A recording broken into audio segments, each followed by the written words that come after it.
Hello everyone, welcome to Anjali home point. ఈరోజు వచ్చేసి నేను గురువారం రోజు బ్లాగ్ని షేర్ చేసుకోబోతున్నాను అండి. అంటే మనకి సాటర్డే వచ్చేసి వినాయక చవితి జరిగింది కదా. గురువారం రోజు నేను దేవుడి ఫొటోస్ అన్నీ క్లీన్ చేసుకున్నాను. అంటే ఫ్రైడే రోజు దేవుడివి ఫొటోస్ కదిలించకూడదు అంటారు కదా, అందుకనేసి నేను ముందుగానే దేవుడిని క్లీన్ చేసుకొని ప్రిపేర్ చేసి పెట్టుకుంటున్నాను వినాయక చవితి రోజుకి. అంటే పండుగ రోజు దేవుడిని క్లీన్ చేసుకొని పూజ చేసేసరికి లేట్ అవుతుంది కదా అనేసి గురువారం రోజే ఇవన్నీ క్లీన్ చేసుకొని దేవుడికి దీపం అనేది పెట్టానన్నమాట. సో ఇదంతా కంప్లీట్ అయ్యేసరికి 11:30 అలా అయిపోయింది. ఇంకా ఫుడ్ ప్రిపేర్ చేసేసి పిల్లలకి వచ్చేసి కొద్దిగా ఇందురమ్మా అన్నము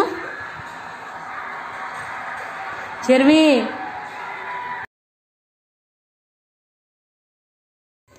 సో చూడండి ఎలా పిచ్చి వేషాలు వేస్తుందో ఫుడ్ తినడానికి.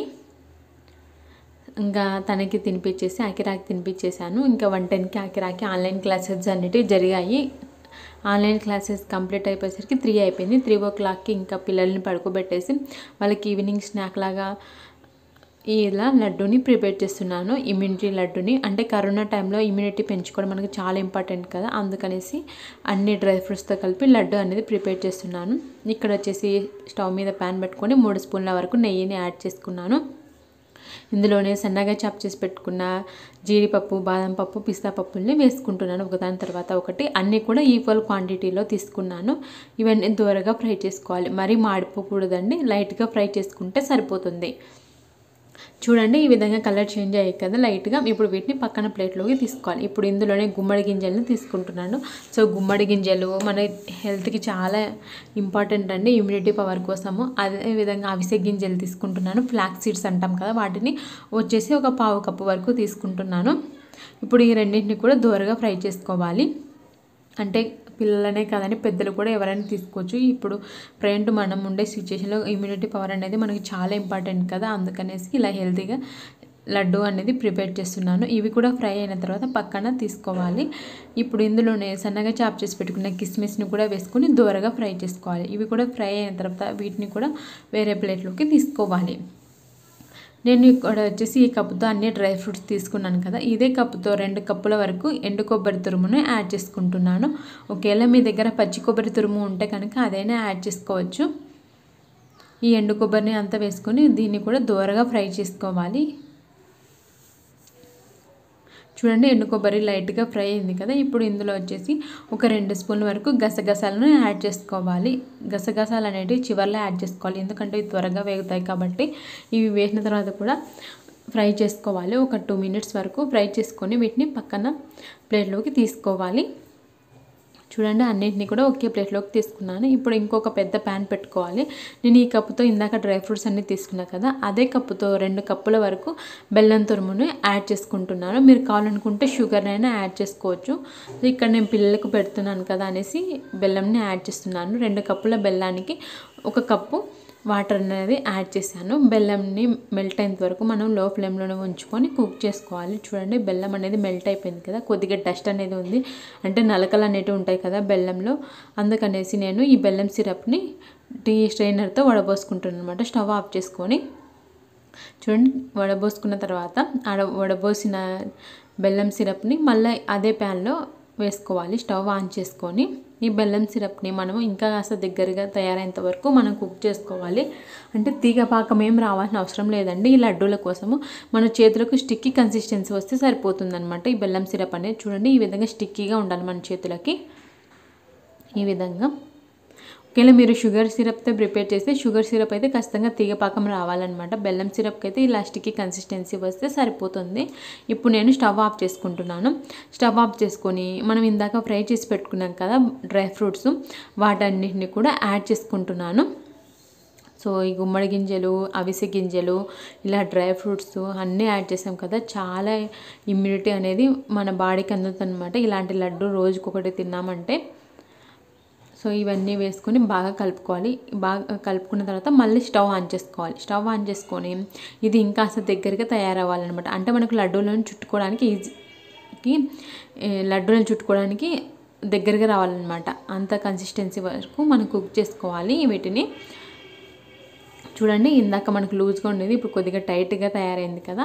ఇప్పుడు మనం దీన్ని స్టవ్ ఆఫ్ చేసుకోవాలి. మరి మీరు ఎక్కువసేపు కుక్ చేశారంటే లడ్డూలు అనేటివి ప్రిపేర్ చేసుకున్న తర్వాత ఒక 2 days తర్వాత గట్టిగా తయారవుతాయి అన్నమాట. అందుకనేసి కొద్దిగా దగ్గరగా తయారైతే సరిపోతుంది అనమాట ఈ మిశ్రమం అనేది. ఇప్పుడు దీన్ని ఒక ప్లేట్లోకి తీసుకుని ఈ విధంగా వెడల్పుగా స్ప్రెడ్ చేసుకొని చల్లారనివ్వాలి.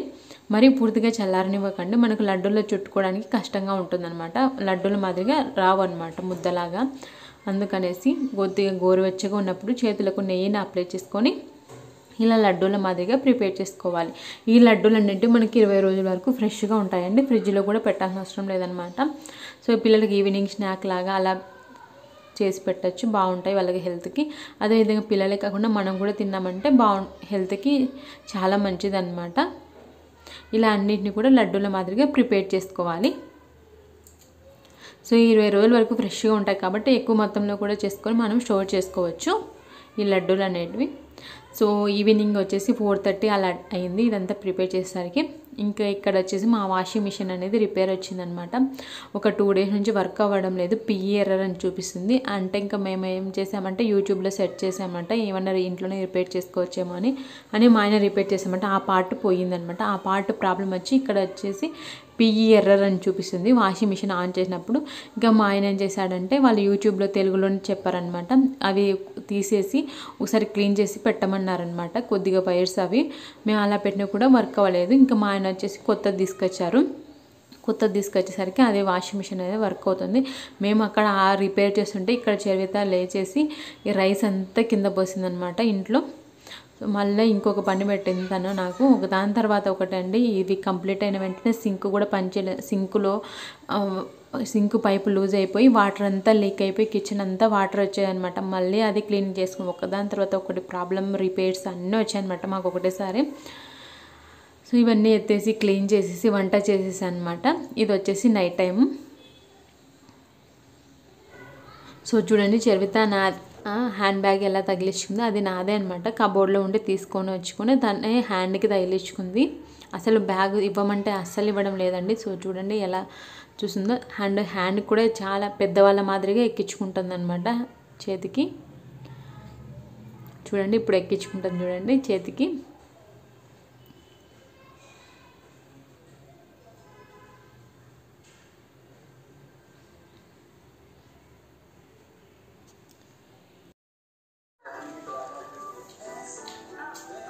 బ్యాగ్ తీయలేదు చూడు అసలు.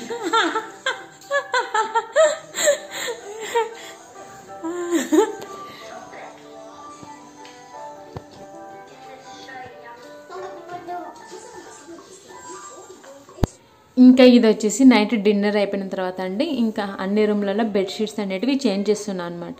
ఇది వచ్చేసి నేను చెర్మి పడుకుంటాము ఈ రూమ్లో, అందుకనేసి ఈ రూమ్లో బెడ్షీట్ చేంజ్ చేశాను. ఇంకో బెడ్రూమ్లో కూడా బెడ్షీట్స్ అనేటివి చేంజ్ చేసామన్నమాట. అంటే పండగ రోజు అనేసరికి పండగ వస్తుంది కదా, అందుకనేసి నేను అన్ని క్లీన్ తీసేస్తుంటాను అనమాట. బెడ్షీట్స్ ఆల్మోస్ట్ వీక్లీ వన్స్ మా రూమ్లో చేంజ్ చేస్తాను. ఇంకా అకిరా వాళ్ళ రూమ్లో అయితే 2 daysకి ఒకసారి చేంజ్ చేయాలి వాళ్ళ బెడ్షీట్స్ అయితే. ఇంక ఇవన్నీ క్లీన్ చేసేసాను. అండ్ వాషింగ్ మిషన్ ఇప్పుడే పనిచేస్తుంది కాబట్టి ఇంకా వాషింగ్ మిషన్లో బట్టలు అనేటివి వేసేసి ఇంకా అవన్నీ ఆరేస్తున్నాను అనమాట. 2 days నుంచి బట్టలన్నీ అలాగే ఉన్నాయి, అందుకనేసి ఇంకా ఇంట్లో తీసుకొచ్చి ఆరేస్తున్నాను. అందులో మాకు వర్షం చాలా ఎక్కువ కురుస్తుంది, కంటిన్యూస్ గ్యాప్ అనేది లేకుండా. ఇంకా అవన్నీ తీసుకొచ్చి లోపల ఆరేసి ఇంకో బెడ్రూమ్లో చేంజ్ చేసేసి బెడ్షీట్స్ ఇంకా హాల్లో కూడా చేంజ్ చేస్తున్నాను దివాన్ మీద. అండ్ చైర్స్కి కవర్లు కూడా చేంజ్ చేశాను. సో నేను బట్టలు అంటే చేత్తో ఉతికాను, కానీ ఎందుకో త్వరగా ఆరడం లేదు, మాకు వర్షం అనేది పడుతుంది కాబట్టి. ఇంకా వాషింగ్ మిషన్లో వేసినట్లయితే కొంచెం త్వరగానే ఆరుతున్నాయి. ఇంకా అవన్నీ అయిపోయిన తర్వాత ఇంకా ఇక్కడ వచ్చేసి హాల్లో టీపాయ్ క్లీన్ చేస్తున్నాను కోలిన్ వేసేసి కొద్దిగా తడి క్లాత్ తీసుకొని వచ్చి ఆ తడి క్లాత్తో ఇవన్నీ క్లీన్ చేస్తున్నాను. అంటే నేను ఫ్రైడే రోజు డస్టింగ్ అనేది చేయను అనమాట ఇంట్లో, అందుకే ఇంకా గురువారం రోజు నైట్ ఇవన్నీ క్లీన్ చేసుకుంటున్నాను. అండ్ నైట్ టైం క్లీన్ చేసుకున్నాను అనుకోండి, ఇంకా ఎర్లీ మార్నింగ్ లేచిన వెంటనే ఇల్లు కాసు అంతా ఊడ్చుకొని తర్వాత ఇల్లు తుడుచుకుంటాను అనమాట. అందుకనేసి ఇంకా ముందు రోజు నైట్ ఇవన్నీ క్లీన్ చేస్తున్నాను. ఆల్రెడీ వరలక్ష్మి వ్రతానికి డీప్ క్లీనింగ్ చేశాను కదా, సో అయినా కూడా కొద్దిగా డస్టింగ్ అనేది ఉందన్నమాట. డస్ట్ అంతా ఆ డస్ట్ ఇంకా ఈ కార్నర్ సెల్ఫ్ గ్లాస్ కాబట్టి బాగా కనిపిస్తుంది డస్ట్, అందుకే వాటిని వీక్లీ వన్స్ క్లీన్ చేస్తూనే ఉంటాను. అయినా వస్తుందన్నమాట డస్ట్ ఎక్కువగానే. ఇంక ఇవన్నీ క్లీన్ చేసేసాను నీట్గా. అందులో పిల్లలు ఉన్నారు కాబట్టి ఎప్పటికప్పుడు క్లీన్ చేసుకుంటూనే ఉండాలి. ఇవన్నీ క్లీనింగ్ అయిపోయిన వెంటనే ఇంకా చైర్స్ అన్నీ నీట్గా సర్ది పెట్టాను. సర్ది పెట్టేసి ఇంకా ఇక్కడ వచ్చేసి వాష్ బేసిన్ ఉంటుంది కదా, బ్రష్ చేసేది, అక్కడ క్లీన్ చేస్తున్నాను. మాకు హాల్లోనే ఉంటుంది కాబట్టి ఇంకా దాన్ని కూడా ఎప్పటికప్పుడు క్లీన్ చేసుకుంటూ ఉండాలి. ఇంక ఇక్కడ వచ్చేసి మిర్రర్ని క్లీన్ చేస్తున్నాను. మిర్రర్ అంతా క్లీన్ చేసేసి వాష్ బేసిన్ కూడా క్లీన్ చేసేసాను. అండ్ ఇక్కడ వచ్చేసి బ్రష్లు, టూత్పేస్ట్లు అన్నీ ఉంటాయి కదా, అవన్నీ ఎక్కడంటే అక్కడ పడిపోయాయి అనమాట. ఇంకా మళ్ళీ వాటి అన్నింటినీ కూడా నీట్గా సర్దుకుంటున్నాను. సో అవి ఎప్పటికప్పుడు కింద పడుతూనే ఉంటాయి, మళ్ళీ సర్దుకోవాలన్నమాట. సో ఇవన్నీ సర్దుకున్న తర్వాత ఇంకా కిచెన్లో వచ్చేసి డిన్నర్ కూడా అయిపోయింది కాబట్టి ఇంకా గిన్నెలన్నీ తోమేసుకోవాలి. అంతేనండి, ఇక్కడితో ఈ వ్లాగ్ అనేది ఎండ్ చేస్తున్నాను. ఐ హోప్ ఈ వీడియో మీకు అందరికీ నచ్చిందని అనుకుంటున్నాను. మీకు కనుక ఈ వీడియో నచ్చినట్లయితే లైక్ చేయండి, షేర్ చేయండి. మరిన్ని వీడియోస్ కోసం మా ఛానల్ని సబ్స్క్రైబ్ చేసుకోండి. Bye friends, take care.